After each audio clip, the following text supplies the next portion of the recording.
আরও কিছু খবর নিয়ে এখন একটি ডেস্ক রিপোর্ট। দুর্নীতি বিরোধী জাতীয় সমন্বয় কমিটির মতবিনিময় সভা হয়েছে রাজধানীর পান্থপথে সেল সেন্টার মিলনায়তনে।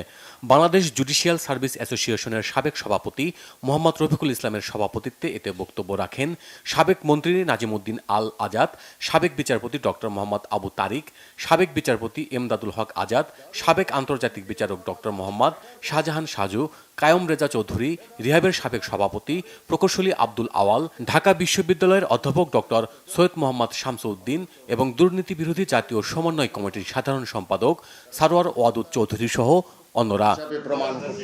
শ্রম ও কর্মসংস্থান মন্ত্রণালয়ের উদ্যোগে সারা দেশে পালিত হয়েছে বিশ্ব শিশু শ্রম প্রতিরোধ দিবস। 12 জুন সরকারি ছুটি থাকায় আজ দিবসটি পালন করা হয়েছে। ILO, UNICEF, Educo, world vision ও সেভ দ্য চিলড্রেন সহ বিভিন্ন জাতীয় ও আন্তর্জাতিক সংস্থার সমন্বয়ে প্রতি বছর দিবসটি পালন করা হয়।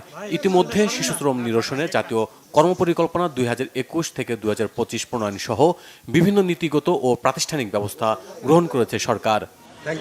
এদিকে বিএনপির ভারপ্রাপ্ত চেয়ারম্যান তারেক রহমানের সহধর্মিণী ডাক্তার জোবাইদা রহমানের জন্মদিন উপলক্ষে বৃক্ষরোপণ কর্মসূচি পালন হয়েছে নওগাঁয়। বিকালে শহরের কেডির মোড়ে বিএনপির দলীয় কার্যালয়ের সামনে এবং শহরের মুক্তির মোড়ে এই কর্মসূচি পালন করা হয়। উপস্থিত ছিলেন স্বেচ্ছাসেবক দলের কেন্দ্রীয় কমিটির সহসভাপতি ফখরুল ইসলাম রবিন সহ অন্যরা।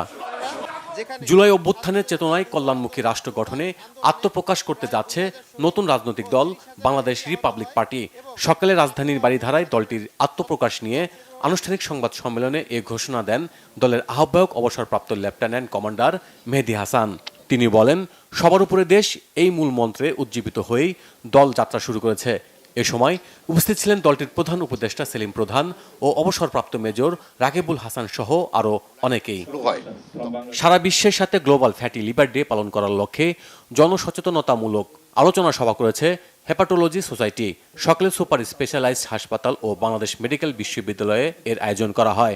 বাংলাদেশ মেডিকেল বিশ্ববিদ্যালয়ের উপাচার্য ও হেপাটোলজি সোসাইটির সভাপতি অধ্যাপক ডাক্তার মোহাম্মদ শাহিনুল আলমের সভাপতিত্বে এতে প্রধান অতিথি ছিলেন সাবেক তত্ত্বাবধায়ক সরকারের স্বাস্থ্য উপদেষ্টা মেজর জেনারেল অধ্যাপক ডাক্তার ASM মতিউর রহমান। প্রধান বক্তা ছিলেন বারডেম হাসপাতালের লিভার বিশেষজ্ঞ doctor Golam Azam. Infinity hub এর উদ্বোধন হয়েছে রাজশাহীর হাইটেক পার্কে। এতে খুলবে আধুনিক প্রযুক্তির মাধ্যমে দেশীয় ই-কমার্স খাতের এক নতুন সম্ভাবনার দ্বার। প্রধান অতিথি ছিলেন এটিসি টেক লিমিটেডের ব্যবস্থাপনা পরিচালক ডক্টর মোহাম্মদ আতিকুর রহমান। তিনি বলেন, আন্তর্জাতিক মান বজায় রেখে পণ্যের গুণগত মান, নির্ভরযোগ্য সরবরাহ ব্যবস্থা ও সর্বোচ্চ সেবা নিশ্চিতে কাজ করবে প্রতিষ্ঠানটি। 26তম বার্ষিক সাধারণ সভা হয়েছে ব্র্যাক ব্যাংক পিএলসির ভার্চুয়াল প্ল্যাটফর্মে। এতে 2024 সালের জন্য 25% লভ্যাংশ অনুমোদন দেয় ব্যাংকটি।